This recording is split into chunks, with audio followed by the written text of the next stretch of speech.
Magandang hapon, ngayon po ay araw ng Martes, May 6, 2025. Update po muli sa lagay ng panahon. Sa kasalukuyan, dalawang low pressure area ang minomonitor ng Pag-asa sa loob po ng ating Philippine Area of Responsibility.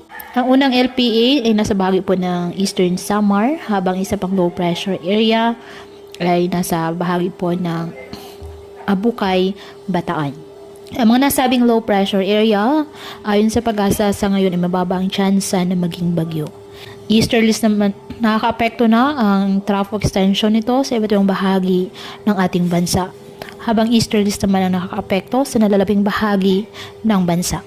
Apektado na nasabing LPA ang Visayas at Caraga, kaya saan po dyan maulap na halangitan na may kalat-kalat na pag-ulan at thunderstorms.